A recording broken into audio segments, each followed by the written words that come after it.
উচ্চ মাকাম জান্নাতুল ফিরদাউস দান করেন সকলে বলুন আমিন আল্লাহুম্মা আমিন। আমি মুসাফির ব্যক্তির দোয়া কখনো বিফলে যায় না। আপনারা দেন মা বাবার জন্য, নিজের ভাইয়ের জন্য, নিজের আত্মীয় স্বজনের জন্য, একজন এতিম বাচ্চার জন্য, একজন গরিব মিসকিনের জন্য হবে না। মাদ্রাসায় দিচ্ছেন, মসজিদে শুনেছে এইখানে প্রায় 4 লাখ টাকা, প্রায় 2.5 লাখ টাকা রমজান মাসে হয়েছে, মাশাআল্লাহ। মসজিদেও দিবেন, কিন্তু একজন অসহায় ব্যক্তিকেও সাহায্য করতে হবে। আল্লাহু পাক রব্বুল আলামিন এই 500 টাকা জেনে দিলেন, আল্লাহ তিনার দানকে কবুল করেন। সকলে বলেন আমিন আল্লাহুম্মা আমিন। একটু জোরে বলেন নারে তাকবীর। কি ব্যাপার আপনাদের কথাই বের হচ্ছে নারে তাকবীর, নারে রিসালাত, মাসলাকে আলা হযরত। একটু ভাই চঞ্চল করে দিয়ে দেন। একজন নবী আসিল সোনার মদিনায়। মাশাআল্লাহ মাশাআল্লাহ সুবহানাল্লাহ সুবহানাল্লাহ। আল্লাহ রাব্বুল আলামিন তাদের দানকে কবুল করেন, তার আত্মীয় স্বজনদের কবরের মধ্যে থেকে থাকে। আল্লাহ রাব্বুল আলামিন তার আত্মীয় স্বজনদের কবরের আযাবকে maaf করেন। সকলে বলুন আমিন। একজন নবী আসিল সোনার মদিনায়। কত হলো? 1 2 3 4 5 পাঁচজন ভাই, আর পাঁচজন ভাই আসতে হবে। একজন নবী আসিল সোনার মদিনায়, এই যাতে খুশি হইল। আপনাদের কাছ থেকে কিছু আসে, আপনারা কি দিবেন নাকি? একজন এতিম বাচ্চার জন্য, মিসকিনের জন্য, একদিন হোক, 2 দিন পর, 3 দিন পর এই ফান্ডে আপনারা জমা করে দিবেন। তারা অবশ্যই এত সুন্দর কাজ করছে, প্রত্যেকটি গ্রামে গ্রামে যদি একটা এই ফান্ড তৈরি হয়, আল্লাহ রাব্বুল আলামিন ওই গ্রামে বরকত দান করবেন। সকলে বলেন আমিন। আরেকজন ভাই আমার 500 টাকা দিলেন, 6 জন হলো, আর 4 জন আছে, আর 4 জনকে দিতে হবে, আর 1000 টাকা করেও চেয়েছে আপনাদেরকে দিতে হবে। বলেন এর জন্য নবী আসিল সোনার মদিনায়, জন নবী আসিল সোনার মদিনায়। যার প্রেমে খুশি হইল, যার প্রেমে খুশি হইল খুদে রব্বানা। নবী আসিল সোনার মদিনায়। আমার নবী যখন দুনিয়ায় আসে সব কিছু ঝুমতে ছিল, সুবহানাল্লাহ। তাই বলছেন ওরে যাহারা গো মনের দ্বারে কাবা ঝুঁকে সিজদা করে, যাহারা গো মনের দ্বারে আর কাবা ঝুঁকে সিজদা করে। সুবহানাল্লাহ সুবহানাল্লাহ। ভাইজান আমার বাবার জন্য 500 টাকা দিয়েছেন। সকলে বলেন আমিন আল্লাহুম্মা আমিন। নারে তাকবীর, নারে রিসালাত।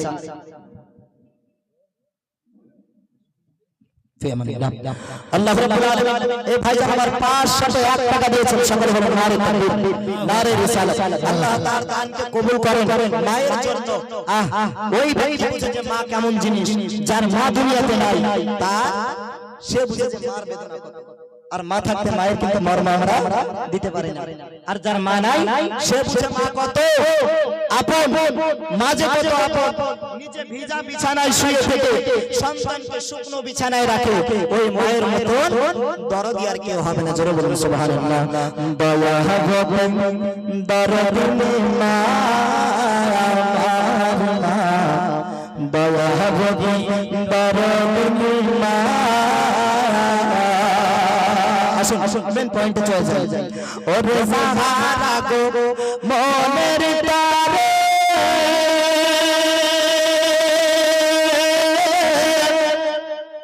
কাবা ঝুঁকে সিজদা করে,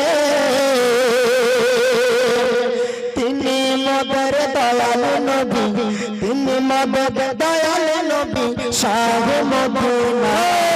নবী আসিল সোনার মদিনায়, জন নবী আসিল সোনার মদিনায়। আমার মা বোনের কাছ থেকে আরো আসতে হবে।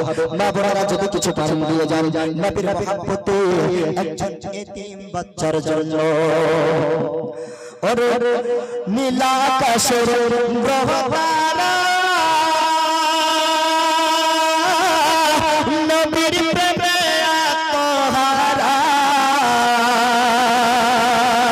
আমার নবী না আসলে ভোরে, আমার নবী না আসলে ভোরে আমরা আসতাম না।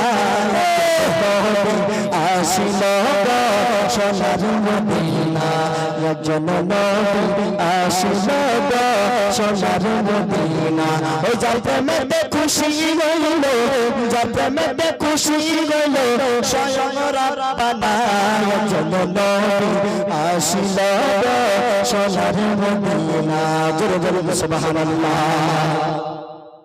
আর ভাই হবে না 1000 টাকা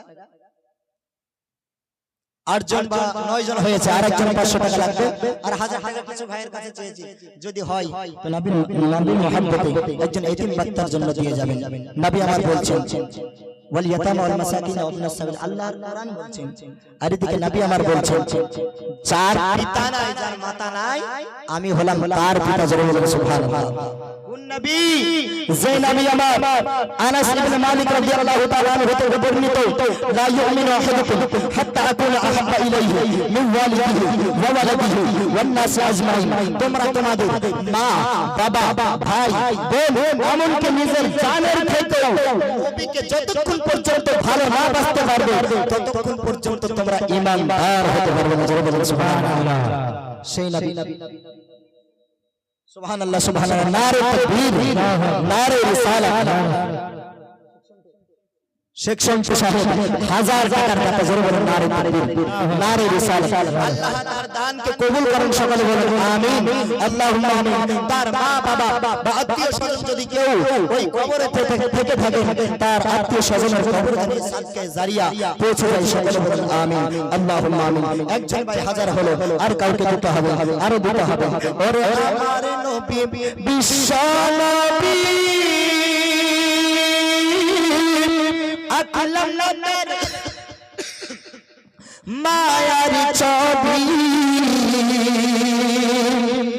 আর বনের পশু পাখি নবী চিনল বনের পশু পাখি নবী চিনল আমরা চিনলাম না নবী আসিল গো সোনার মদিনা সকলকে বলতে হবে একজন নবী আসিল গো সোনার মদিনা একজন নবী আসিল গো সোনার মদিনা ও যার প্রেমেতে খুশি হইল খুদে রব্বানা একজন নবী আসিল গো সোনার মদিনা ও বাবারা আপনাদের কাছ থেকে আসবে না দোয়া করে যাব নবীর মহব্বতে একজন এতিমের জন্য দিয়ে যান 100 টাকা ভাইজান আমার সুবহানাল্লাহ সুবহানাল্লাহ নারে তাকবীর ভাইজান আমার 500 জন হয়ে গিয়েছে আর 1000 টাকা করে আরো 4 জন লাগবে ভাই 5 জনের কাছে 1000 করে পেয়েছে একজন হয়ে গেছে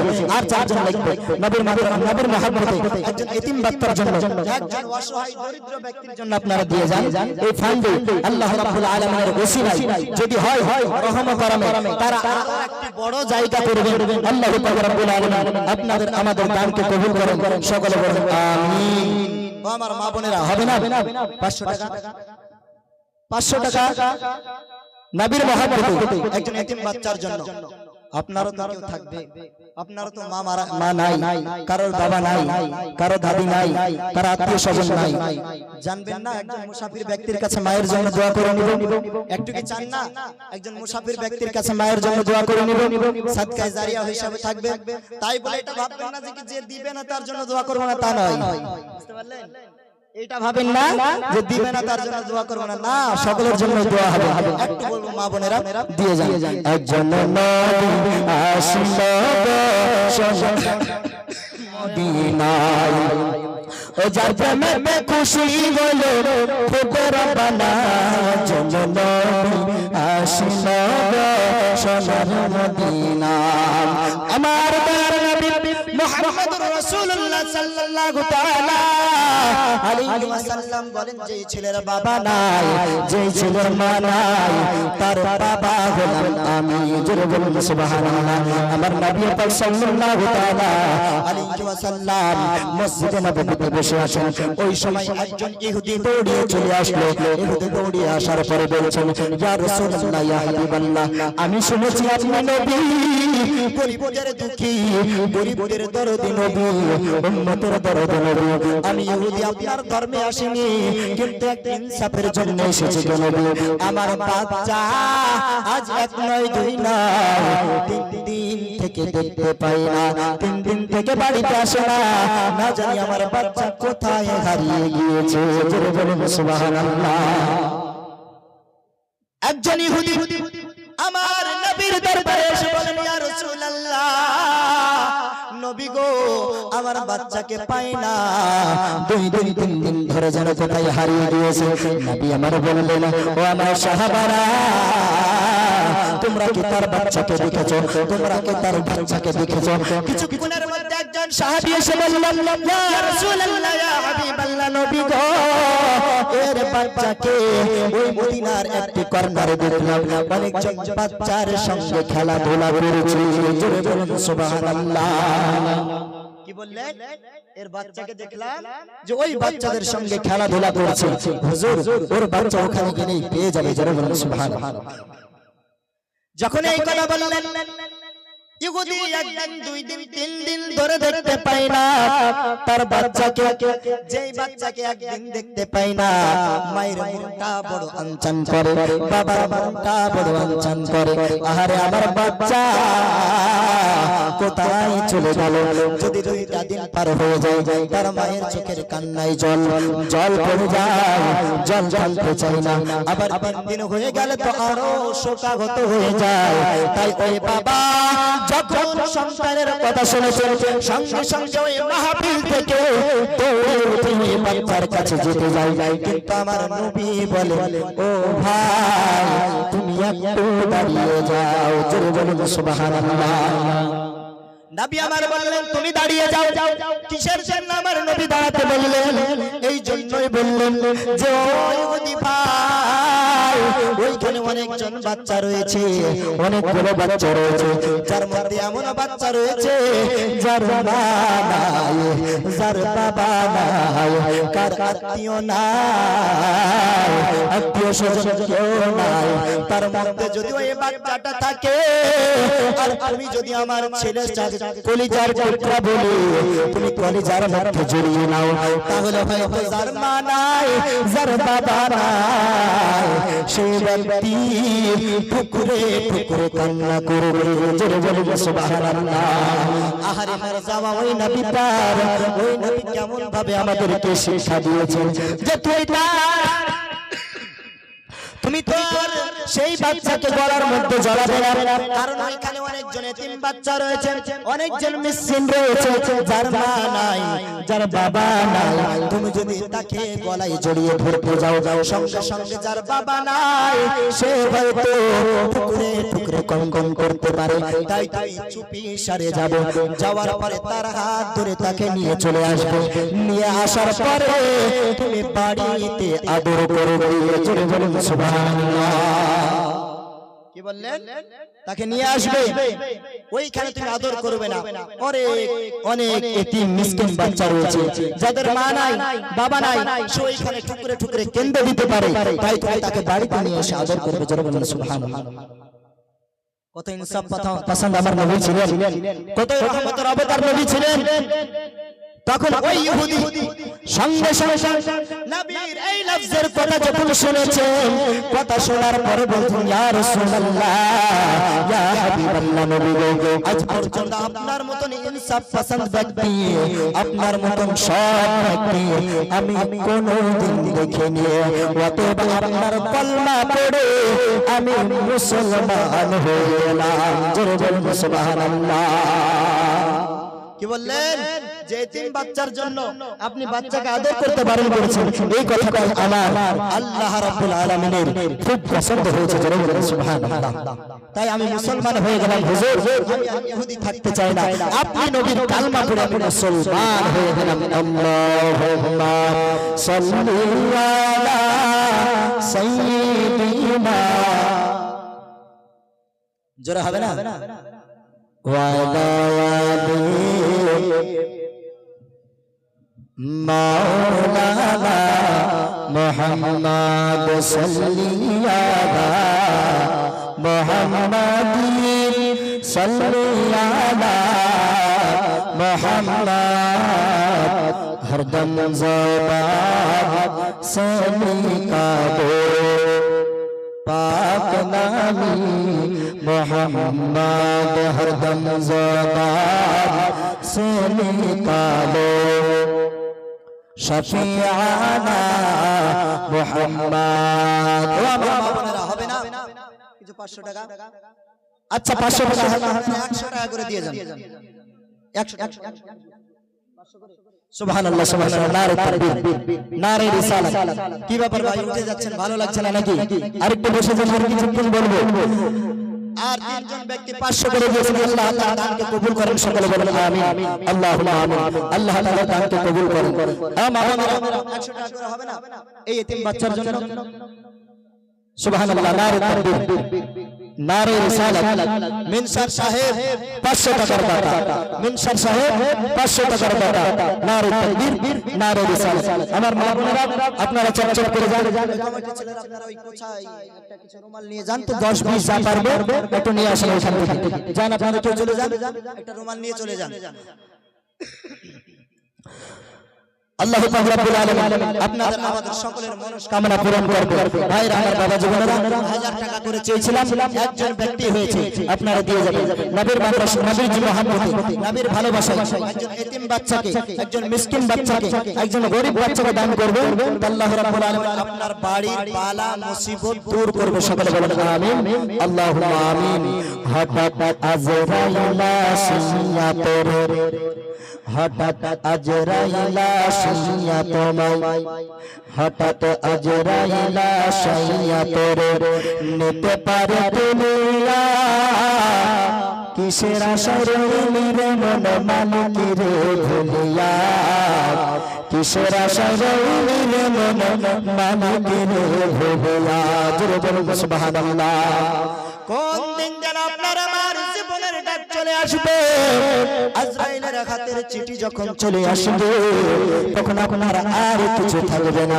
ওই সময় সব কিছু ছেড়ে দিয়া, সব কিছু ফেলে দিয়া ওই অন্ধকার কবরে চলে যেতে হবে। আপনারা শুনেছেন একজন বাদশা ছিল, যেই বাদশার নাম ছিল হযরত জুলকারনাইন। পৃথিবীর জমিনে 4 ব্যক্তি ছিল দুনিয়ার মধ্যে বাদশাহী করেছে। 2জন ছিল কাফের, 2জন ছিল ঈমানদার। একজন ছিল হযরত সুলাইমান আলাইহিস সালাম, আর একজন ছিল হযরত জুলকারনাইন। জোরে বলুন সুবহানাল্লাহ। ঈমানদারের মধ্যে 2জন ছিলেন, কে ছিলেন? হযরত সুলাইমান আলাইহিস সালাম আর একজন জুলকারনাইন। তো এই বাদশা জুলকারনাইন তার এত সম্পদ ছিল, ওই সময় তিনি একটি এমন বড় প্রাচীর করে দিয়েছেন, ওই প্রাচীরের ওই পারে এমন একটি জন্তু রয়েছে, কিয়ামতের সময়ে ওই জন্তু বের হয়ে সমস্ত মানুষকে খেতে থাকবে। জোরে বলুন সুবহানাল্লাহ। ওই কওমের নাম কি জানেন? ওই কওমের নাম হলো ইয়াজুজ মাআজুজ। ইয়াজুজ মাআজুজ হযরত জুলকারনাইন রাদিয়াল্লাহু তাআলা আনহু বাদশা সেকেন্দার ওই সময় এমন একটি প্রাচীর করে দিয়েছিলেন, ওই প্রাচীরের ওই পারে ওই জন্তুগুলা রয়ে গিয়েছে। কিয়ামতের সময় হয়, তার প্রত্যেক দিনের তরে ওই প্রাচীরটিকে ভাঙতে থাকে। আবার যখন সন্ধ্যাবেলা হয়ে যায়, ওই প্রাচীরটি ভাঙা বন্ধ করে দেয়, অর্ধেক ভাঙা হয়ে যায়। তারপরে বলে আবার তাদের সর্দার ডাক দিয়ে বলে আবার আগামী কাল থেকে ভাঙতে শুরু করব, চলো চলো আজকের মতো আরাম করি। আবার পরের দিন আবার ওই প্রাচীরকে ভাঙতে শুরু করে। এতক্ষণ পর্যন্ত তারা ভাঙছে, এতক্ষণ তারা ঘুমাচ্ছে, আবার আগামী কালকে ভাঙতে শুরু করবে। আবার ভাঙতে ভাঙতে অর্ধেক হয়ে যাবে, আবার সন্ধ্যাবেলা হয়ে যাবে, বলবেন আগামী কাল অর্ধেক থেকে ভাঙবো। বলুন সুবহানাল্লাহ। ওই প্রাচীর তারা এতদিন পর্যন্ত ভাঙতেই আছে, ভাঙতেই আছে, বারবার ভাঙতে আছে, কিন্তু ভাঙে না। একদিন বলবে ইনশাআল্লাহ আগামী কাল ভেঙে দিব। জোরে বলুন সুবহানাল্লাহ। একদিন বলবে ইনশাআল্লাহ। আর যেমন ইনশাআল্লাহ বলবেন, পরের দিন যেই জায়গা থেকে শুরু করেছিল সেই জায়গা থেকে প্রাচীর ভেঙে দেবে তো ভেঙে যাবে। এখন যখন তারা প্রথম থেকে শুরু করে ভাঙতে ভাঙতে ভাঙতে সন্ধ্যা হয়ে যায়, অর্ধেক ভাঙা হয়ে যায়, তারা বলে আগামীকাল ভাঙবো, তো আগামীকাল এসে দেখে প্রাচীরটা আবার পূর্ণ হয়ে যায়, প্রাচীরটা আবার পূর্ণ হয়ে যায়।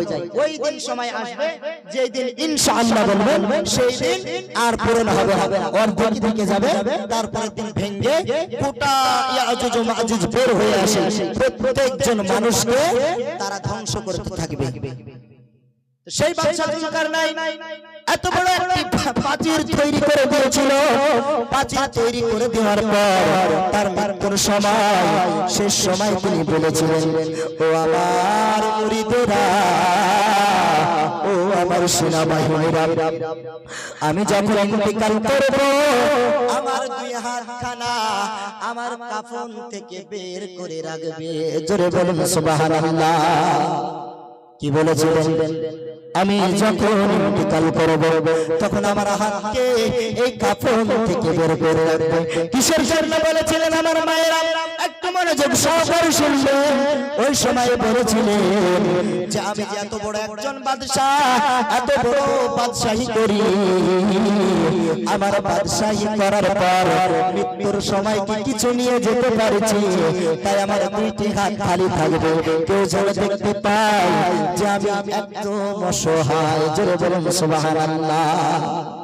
তাই বলছেন, হঠাৎ আজরাইল আসিয়া পড়ে নিতে পারতে নইয়া, কিসের আশায় রইলি রে মন মালিকের ভুলিয়া, কিসের আশায় রইলি রে মন মালিকের ভুলিয়া, ও তুই মালিকের ভুলিয়া। সুবহানাল্লাহ। মায়ের নামে 100 টাকা দান করেছেন আল্লাহ পাক রব্বুল আলামিন, তার মায়ের কবরকে জান্নাতের বাগিচা বানান, কাল কিয়ামতের ময়দানে নবীর শাফাআতে কুবরা নসিব হয়। সকলে বলেন আমিন।